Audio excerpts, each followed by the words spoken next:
tenemos el gusto de contar con la presencia de dos destacados periodistas y a la vez analistas políticos. Uno en Santa Cruz, a quien doy ya la más cordial bienvenida, Carlos Valverde. Gracias por estos minutos. Con todo gusto, muchas gracias a ustedes. Y también está con nosotros aquí en el CER en La Paz, el periodista Andrés Gómez. Gracias, igualmente, bienvenido. Buenas noches, gracias por la invitación. A ver, tenemos que hablar de lo que ha pasado el día de hoy porque ha sido noticia lo del Parlamento Europeo y me gustaría conocer este criterio que ustedes puedan tener porque se han escuchado diferentes ponencias de quienes han hablado incluso de injerencia del Parlamento Europeo en las cuestiones de Bolivia, pero también de quienes han azotado, digamos, al gobierno por lo que está pasando con la señora Áñez, han hablado de persecución política, del tema de la justicia que es imparcial, que no es imparcial en el país, pero la declaración de esta señorita o esta señora que dice exigimos la liberación de la señora Áñez y de sus dos ex colaboradores. Inmediatamente, perdón, te voy a agregar, Miriam. Dice inmediatamente. Inmediatamente, exactamente. Exigimos inmediatamente. Del Parlamento Europeo. Me gustaría, si me permites, Andrés, que Carlos Valverde nos diga qué le parece, qué opinión tiene usted de esta postura de la Unión Europea. A ver, ya se veía el miedo y el temor de Andrónico Rodríguez el otro día que los acusó a todos de conspirar y después dijo, pero la Unión Europea no. Y yo dije, que nos cuenten cómo hizo la Unión Europea para estar en esas reuniones y no haber conspirado si los demás conspiraron. O sea, ya cuando el gobierno sabía cómo venía la mano, porque la Unión Europea lo único que ha hecho ha sido dar fe a lo que ellos vieron y de lo que ellos participaron. El anterior embajador de la Unión Europea en Bolivia, no voy a decir se jactaba, sino se preciaba de haber sido parte del proceso de transición. Entonces no es raro que la Unión Europea haga este pronunciamiento tan fuerte que lo deja muy mal parado al país. Yo, como siempre, los escucho decir, esta es una injerencia, pero cuando la Unión Europea lo apoyaba a Evo Morales, le daba una mano, no había injerencia. Podían decir lo que sea porque eran hermanos y amigos. El problema es la dualidad y la doble moral con la que se maneja el gobierno nacional y el discurso del masismo. Yo creo que lo hemos dicho desde que comenzó la persecución a Yanine Áñez, que nunca hubo golpe, que hubo una transición. Escuchar los argumentos de Andrónico Rodríguez no solamente es un asunto de vergüenza nacional, porque el presidente de la Cámara de Senadores debiera tener un poquito de idea de lo que habla y de lo que dice. No tiene idea de nada y eso es lo que encima le da a uno la razón de que no hubo golpe y que hubo una transición. Bueno, algo más que dijo, perdóname, Leo, Andrónico ha dicho hoy que lo que diga el Parlamento Europeo no tiene mayor importancia, digamos, en lo que pase con Bolivia. ¿Tú qué dices, Andrés? Bueno, lo que sí no tiene una importancia normativa, pero tiene una importancia política, Leo, muy grande. ¿Cuál es esa importancia política? Es que construye opinión pública y una opinión pública internacional. ¿Cómo construye esa opinión pública? Porque pone el escaparate, una vitrina ante el mundo que el gobierno boliviano, el gobierno específicamente de Luis Arce, es un gobierno autoritario. Y si preguntas por qué, porque tiene presos políticos, porque eso es lo que dice en la resolución de la Eurocámara, tiene presos políticos. Además, controla a los árbitros, que son los que equilibran el poder. ¿Quiénes son los árbitros? Controla la justicia, controla el Ministerio Público, controla el defensor del pueblo, por eso dice nombre a un defensor del pueblo independiente. Entonces lo expone ante el mundo que es un gobierno autoritario y lo hace con evidencias. Entonces ese es el efecto político. Si el MAS no lo va a leer bien, pues yo creo que además es como exponer una línea de conducta desde el Parlamento Europeo. Ojo que se presenta a 446 millones de europeos y lo que opina el Parlamento puede influir en las decisiones de las otras instituciones europeas. Sí, pero yo tengo una duda aquí, gracias Andrés y Carlos, los saludo aquí desde La Paz. Leonel Francés se le va a hacer una pregunta. Lo que pareciera que en esta polarización que vivimos y en el país se opina un país que es amigo de cierto grupo de aquí de Bolivia, por ejemplo, si opinan los cubanos o los venezolanos es injerencia. Si opina la Comunidad Europea o la Unión Europea es palabra santa. ¿Tiene talla moral la Unión Europea para opinar sobre Bolivia, Carlos? ¿Tiene? Y cuando lo llamaron y cuando lo llama todos los gobiernos y cuando les pide ayuda, ¿tienen el peso que vos decís o no tienen? Porque ahí está el asunto. ¿Quién les dio a ellos la posibilidad de opinar sobre nosotros? Nosotros como gobierno. 14, 15 años ha estado Evo Morales tratando de llevarse bien con ellos y resulta que ahora que dijo una cosa que no le gusta al gobierno, ya no tiene talla moral. La pregunta te la traslado a vos. Vos verás. Para mí no es palabra santa, pero lo que están diciendo a mí me dice que tiene razón. Andrés, ¿qué opina? Por supuesto que tiene talla moral. Imagínate vos que hay una persona que te va cooperando todo el tiempo y luego le dices que no tiene talla moral. Ese es un elemento. El otro elemento es que la defensa de los derechos humanos ya no se circunscribe a un Estado. ¿Desde cuándo? Desde que hemos aprobado la Declaración Universal de Derechos Humanos, lo que significa que los estados democráticos tienen que velar por los otros derechos de los ciudadanos en otros estados. Y voy a hacer algo más palpable. ¿Por qué nos preocupa que en los países diga democracia? Porque cuando se instala una tiranía puede generar efectos adversos al resto de la población. ¿Cuál? ¿Cuántos ciudadanos venezolanos tenemos aquí? ¿Por qué están aquí? Por ejemplo, se pueden convertir en delincuentes porque no hay trabajo, viven en la pobreza y afecta al Estado boliviano porque el Estado boliviano tiene que esforzarse por garantizar derechos civiles de esos ciudadanos, empleo, derechos básicos. Entonces, por eso los estados se preocupan de que haya vigencia en el resto de los países los derechos humanos. Cuando estamos hablando de este tema, nos referimos también a los pronunciamientos que han tenido. Pero hay un legislador, Hernan Tertsch, este legislador europeo, dijo, nosotros vamos a hacer un seguimiento muy de cerca. Hizo una comparación con Venezuela, pero también ha sido muy específico en indicar que nosotros, como Parlamento Europeo, tenemos recientemente los mecanismos que podemos adoptar para sancionar a un país. O sea, no se queda en un simple discurso. Entonces, si no hay un resultado, realmente esto podría tener una sanción, no sé, al igual que en Venezuela, por ejemplo, en nuestro país. Señor Carlos. Bueno, yo creo que puede haber retaliaciones, ¿no? Pueden haber, no voy a decir la vacuna. Hoy día escuché a un diputado del MAS decir, nos van a cortar hasta las vacunas, no seamos antipatriotas. No nos van a cortar las vacunas porque no le conviene a nadie en el mundo. Pero sí pueden decir, no, ok, nosotros no podemos hacer negocio con ustedes porque ustedes no son democráticos, porque ustedes abusan de la gente, porque ustedes concentran el poder en una sola mano, porque nosotros queremos democracia amplia, democracia abierta, democracia irrestricta. Es decir, el tema es que los europeos, para mala suerte nuestra, es que los europeos en la gran mayoría de los casos manejan democracias abiertas y nosotros no las estamos manejando. Esa es una desventaja para nosotros y finalmente uno elige a sus amigos y a sus enemigos o elige con quién quiere sentarse o con quién no quiere sentarse.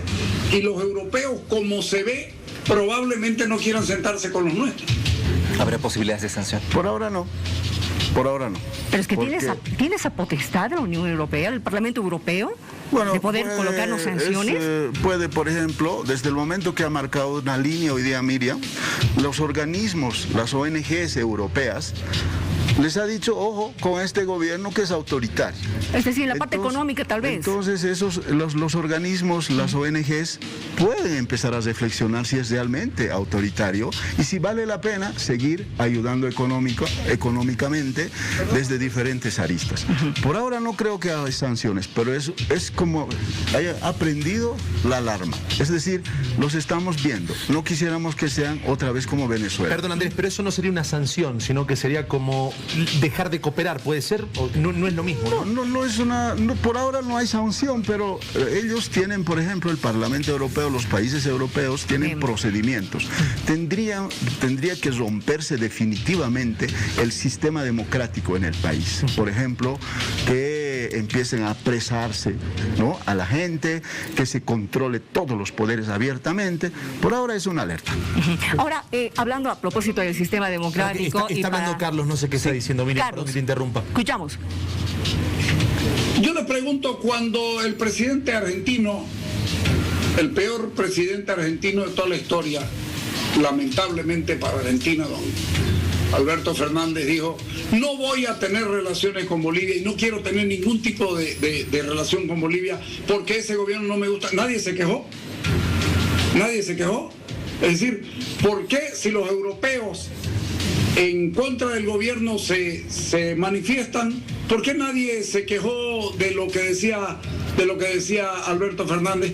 Porque finalmente él era dueño de la voluntad de Argentina de tener o no relaciones con Yanine Áñez. Yo no sé por qué nos llama la atención ahora que los europeos, ¿por qué? Porque son más o porque están en Europa y porque son más altos. No sé, la verdad es que hay además un doble rasero. Yo no me quedo de ninguno. Claro, pero además cambió el concepto de soberanía, ¿no? El mundo globalizado va cambiando el concepto de soberanía. Ahora hay poderes supraestatales a tal punto que un Estado cede parte de su poder, de su soberanía, para ser parte de ese grupo más grande. A ver, ¿no? lo que yo les intentaba preguntar es, hablando a propósito del sistema democrático que vivimos en el país, es evidente, seguimos confrontados, porque mientras existe esta cosa de que o ha sido golpe o ha sido fraude, no nos vamos a poner de acuerdo. Y lo que ha pasado con la renuncia de don Salvador Romero, por ejemplo, del doctor Romero, hay diversas reacciones con relación a si lo hizo bien o no lo hizo bien. En fin, ustedes mismos han escuchado. ¿Qué dice usted, Carlos?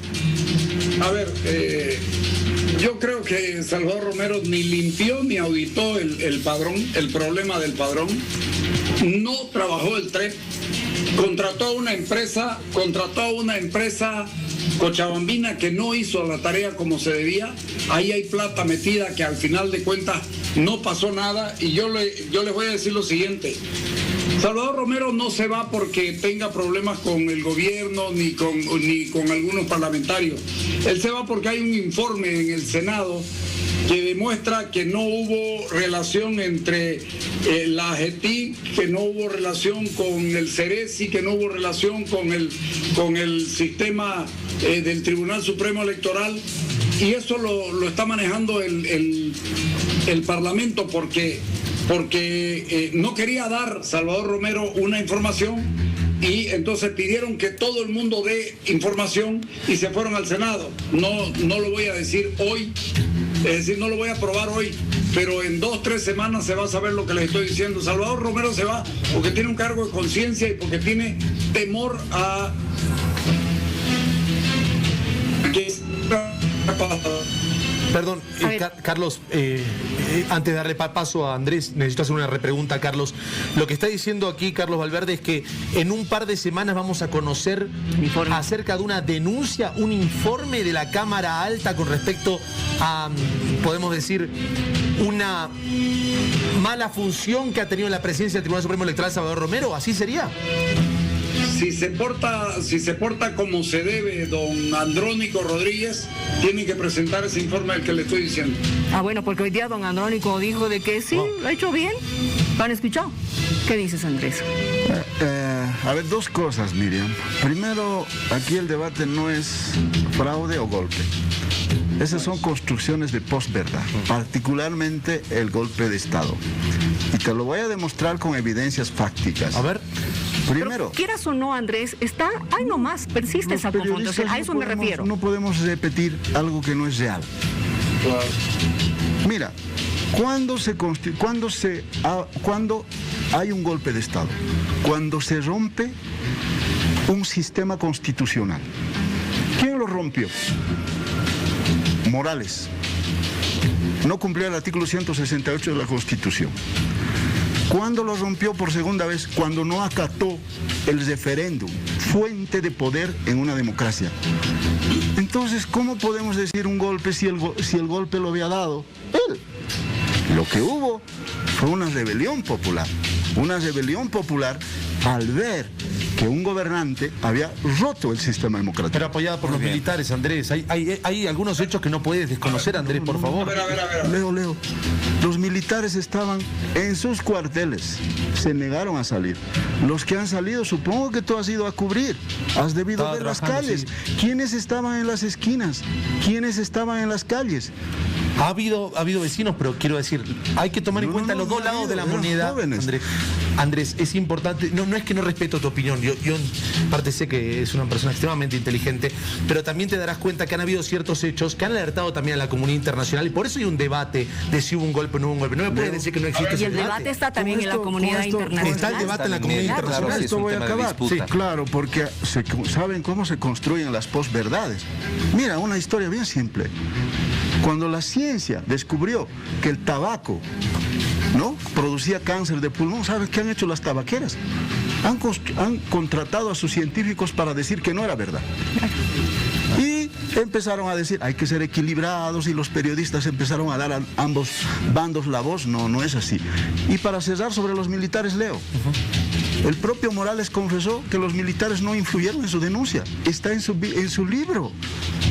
Él decidió renunciar antes. Por tanto, esa falacia, ¿no?, ha sido utilizada justamente para causar esta sensación de que hubo golpe. Andrés, perdón, Carlos quiere hablar desde Santa Cruz, adelante. Claro, el tema es que hay que mirarlo de mucho más alto el asunto.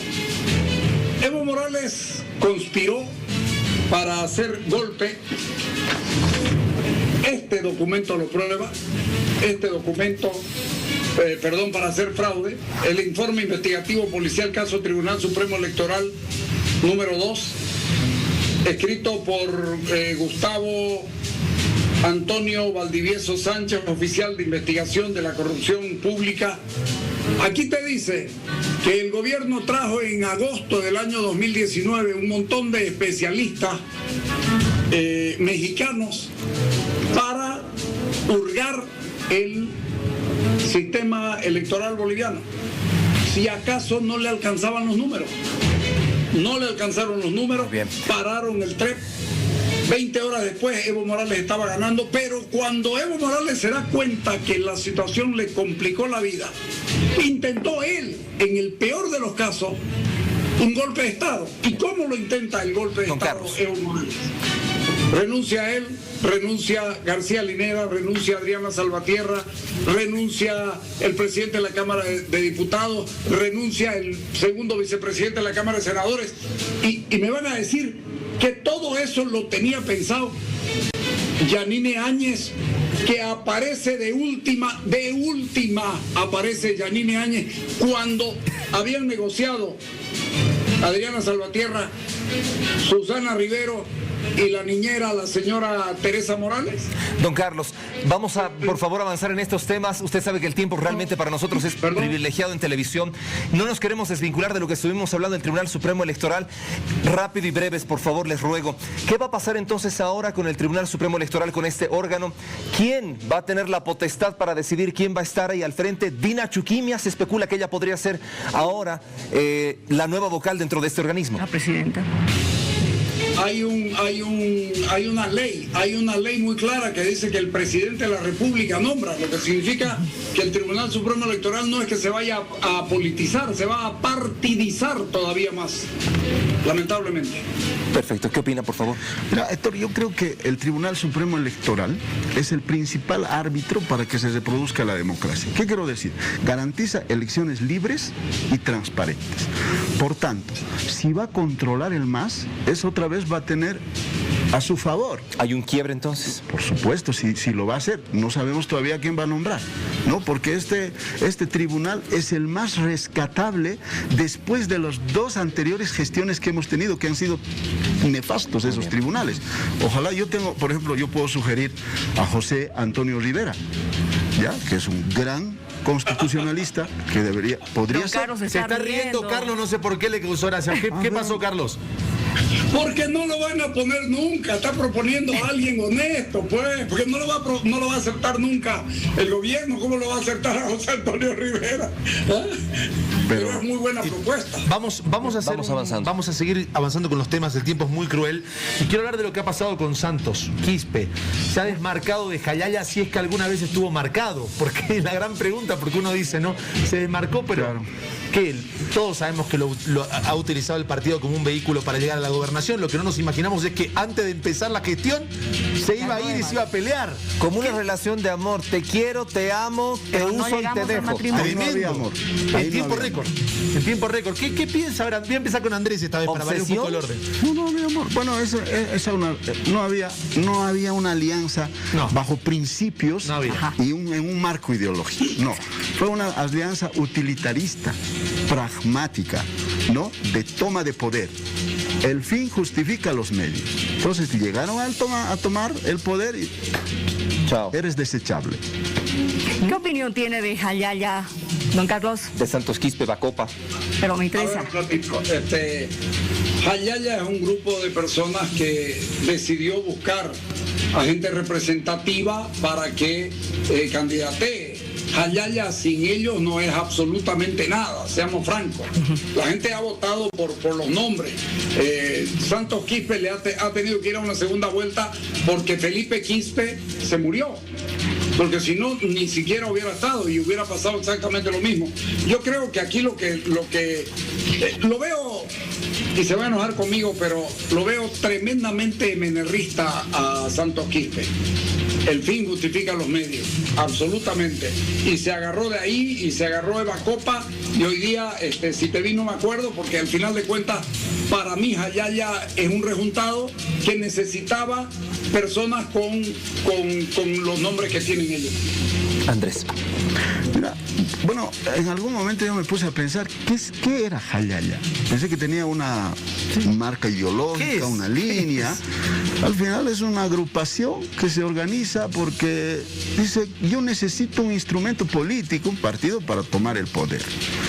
Y juegan las circunstancias, porque en una elección no solo juega el líder, no solo juega la ideología, sino juega la suerte y las circunstancias, ¿verdad? Y esas circunstancias fueron favorables.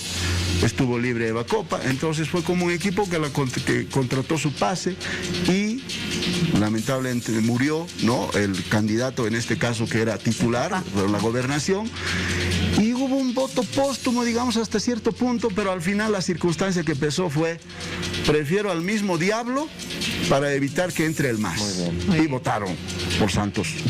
Gracias, Andrés, por haber estado con nosotros en Santa Cruz. A don Carlos Valverde, casi le digo Rivera, estoy pensando en José Antonio Rivera. Me ha quedado la risa de don Carlos hace rato. Don Carlos, un gusto como siempre. Muchas gracias a ustedes. Que le vaya muy bien.